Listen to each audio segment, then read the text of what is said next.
Housework and childcare are not just for women. When you get married in the future, make sure you help your wife. These words have been told to me by my father since I was little. As I grew up, I took these words to heart and supported my wife. Little did I know that it would lead to such an unexpected turn. My name is Michael. Although I'm a man, I don't work and instead dedicate my time to housework and childcare at home.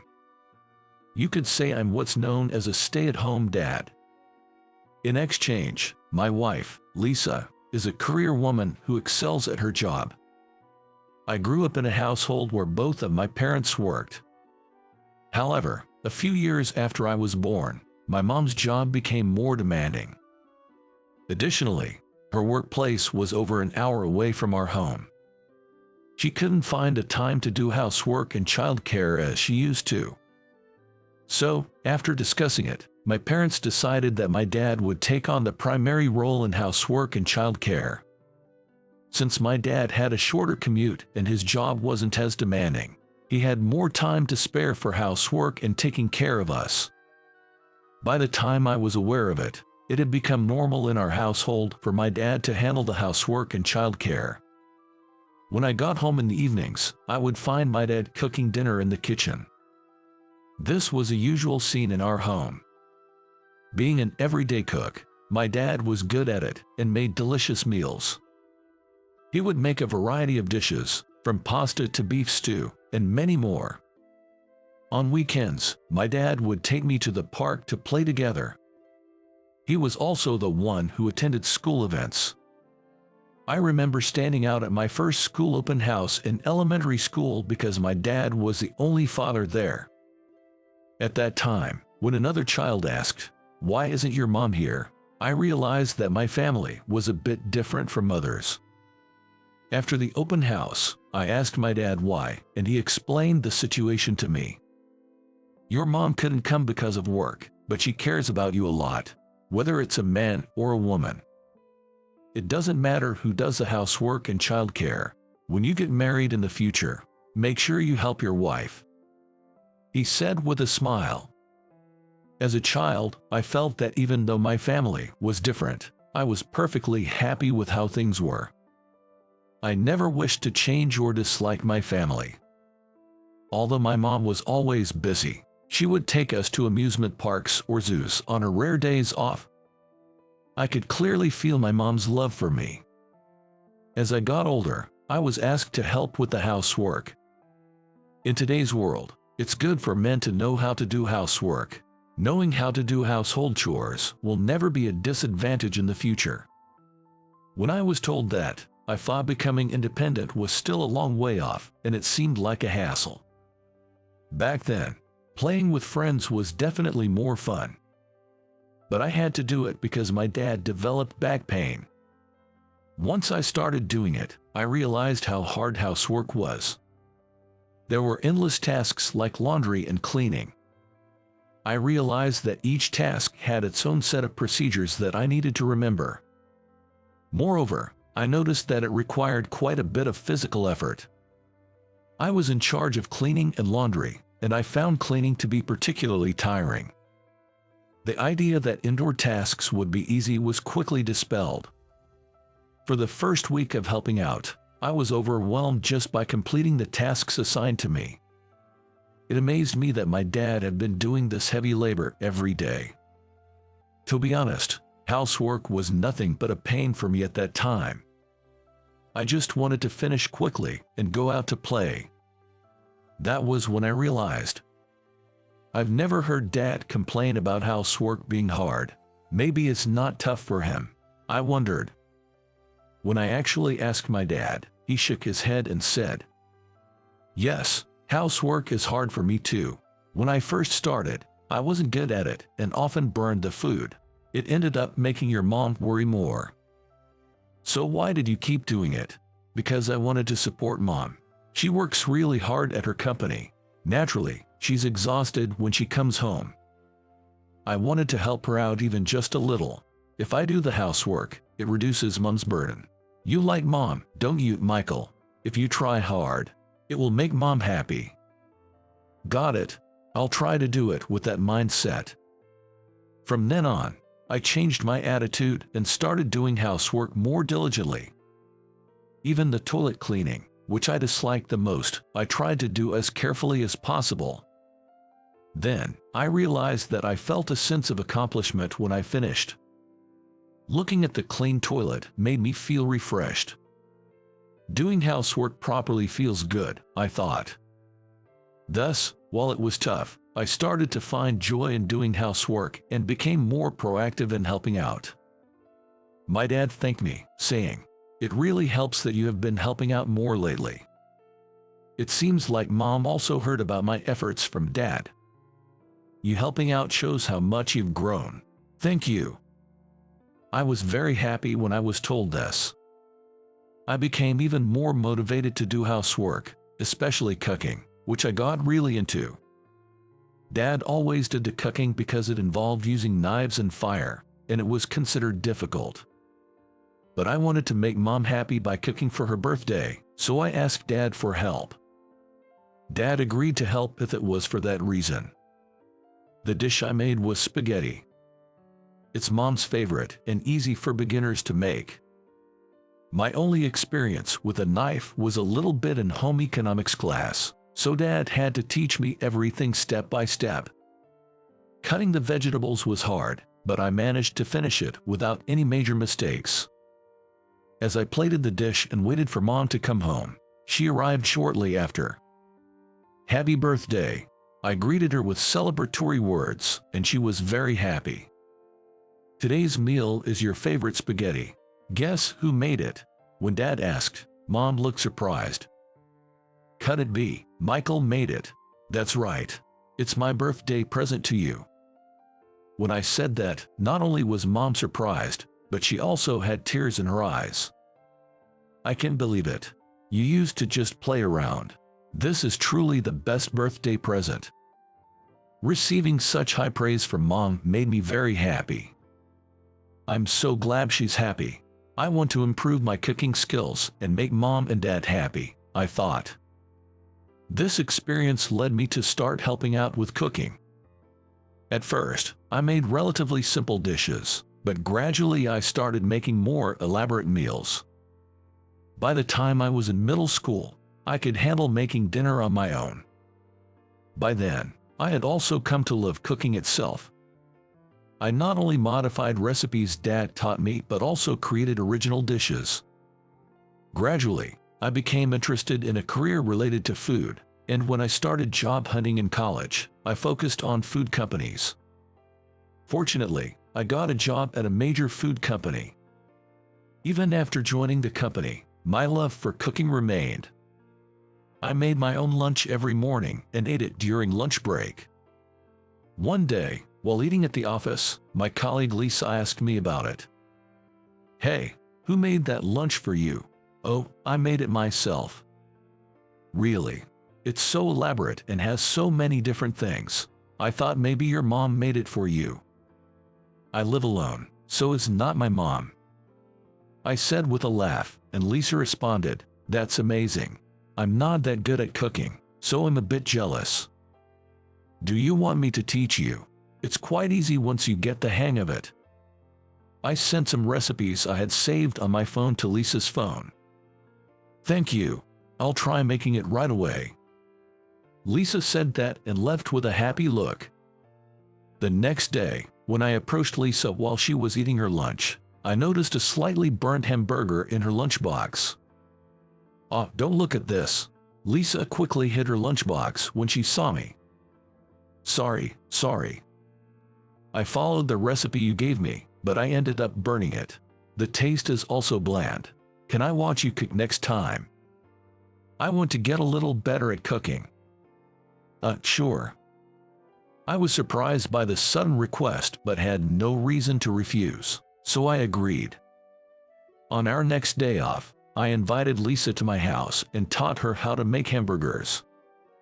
Lisa wasn't very skilled, but she listened to my instructions carefully, and we successfully made the hamburgers. The seasoning was perfect too. This became the start of Lisa and me cooking together on our days off. With each session, I was drawn to Lisa's lively and cheerful personality. On her birthday, I made a surprise cake and confessed my feelings. "I like your kind personality too, Michael." Lisa accepted, and we officially became a couple. A year later, we get married and were blessed with a daughter. We named her Sophie. Taking this as an opportunity, I decided to quit my job and dedicate myself to housework and childcare. Lisa loved her job and wanted to focus on it. She was a capable woman on the fast track to promotion. On the other hand, I was better at housework than Lisa and also loved children, so it was a natural choice. Both our parents agreed, saying such families are acceptable in today's times. Especially my dad, who supported me. "Michael, you'll be a great father. Call me anytime you need help," he said. Thus, I became a stay-at-home dad, taking on all the housework and childcare responsibilities. Focusing on our strengths, our household was running smoothly. However, there was one problem at Lisa's workplace. It was her boss, Robert. He believed in traditional gender roles, thinking men should work outside and women should take care of the home. Even when I quit my job, though he was from another department, he went out of his way to say, "It's crazy for a man not to work," after hearing rumors. Now, Robert had transferred to Lisa's department. Knowing about our family situation, he would often hurl insults at Lisa. Despite assigning her overtime work, he'd say things like, "Women should go home early and do housework." He didn't seem to think highly of working women in general, often making snide remarks to female employees. That man really makes me angry. Lisa would often complain about Robert when she came home. According to her, the worst was during drinking parties. Robert, when drunk, would start saying, "Women aren't suited for work. It's best for them to get married and stay at home." It was incredibly annoying, but no one could call him out due to his position as a department head, forcing them to endure his endless rants. Apparently, some female employees had even quit because of him. Lisa seemed to be managing, but it was clear she was under a lot of stress. I wish we could do something about him. The person who said it probably doesn't even remember, so it's a waste of time to take him seriously. Just ignore it and wait for the next personnel transfer to send him somewhere else, I suggested. Listening to Lisa's complaints and helping her relieve stress had become part of my daily routine. One morning, as usual, I was preparing Lisa's lunch to take to her company. According to Lisa, her colleagues thought she made the lunch herself. It wasn't that she said anything in particular. It just naturally led to a misunderstanding. I could imagine Robert making snide comments again if it came out that I was the one making it. And I didn't particularly want her coworkers to know I was the one preparing it, so I left it as is. The lunch was successfully prepared that day as well. But a small incident occurred. Sophie started a commotion after spilling her milk during breakfast. It seemed some of the milk got on her clothes as well. While I was dealing with this, it was time for Lisa to leave for work. I hurriedly sent her off, cleaned up the spilled milk, and changed Sophie's clothes, then returned to the kitchen. That's when I noticed Lisa's lunchbox sitting there alone. Oh no, I forgot to give it to her in all the rush. I called Lisa's phone. "I forgot your lunch, so I'm going to bring it to you now." "Ah, that's right. I'll wait in front of the company then. If I go to the office, Robert might see me." Understood.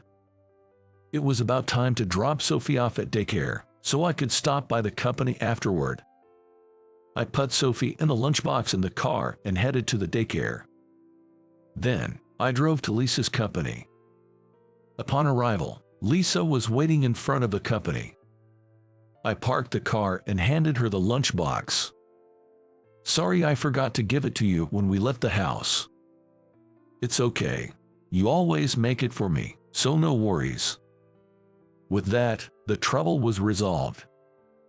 Just when I breathed a sigh of relief, a figure suddenly appeared behind Lisa. I was startled to see who it was. It was Robert. He was holding a bag, seemingly about to go out. As soon as he saw me, Robert frowned. Well, if it isn't Lisa's husband. What are you doing here? I've run into someone unpleasant. I thought to myself, but decided to respond as neutrally as possible. Actually, my wife forgot her lunch, so I came to deliver it. Is that so? By the way, I overheard your conversation.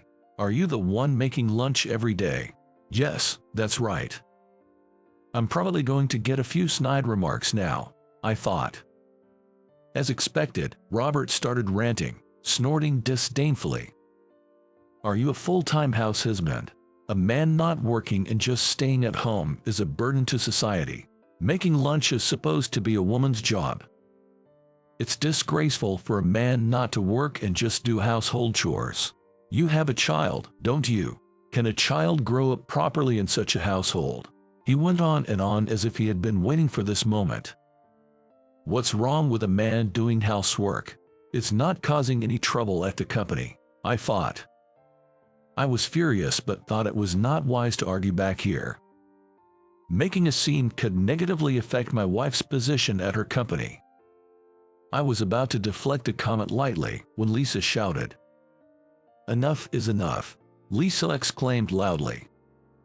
I was surprised by my usually calm wife's outburst. Housework, including child-rearing and cooking, is a respectable job.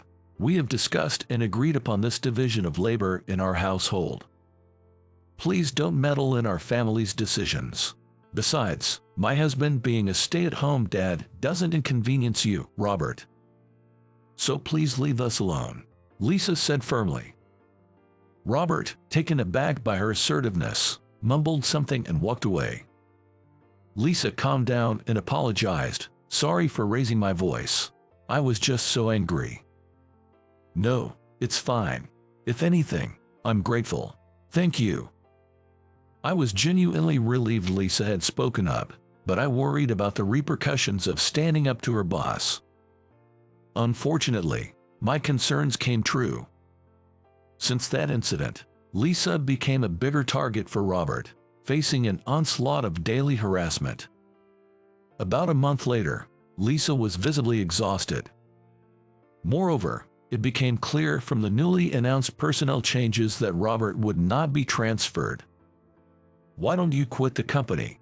We have enough savings, and you can take your time to find a new job. Well, maybe I should. Lisa agreed. However, a significant change occurred shortly after. The company's president was suddenly replaced by a woman. The previous president had fallen ill and could no longer work, leading to this change. The new president, being a woman, implemented a series of reforms from a female perspective. She promoted paternity leave for men and supported female employees in returning to work after pregnancy and childbirth, spreading ideas completely opposite to Robert's. Robert was demoted after a meeting with President Johnson exposed his discriminatory beliefs and history of harassment. Lisa decided against quitting and continued working as before. The company has become so much more comfortable to work for, she said happily. In a few years, the company became popular among women for its positive reputation, and the number of female employees increased. We also started to gain attention as an exemplary couple.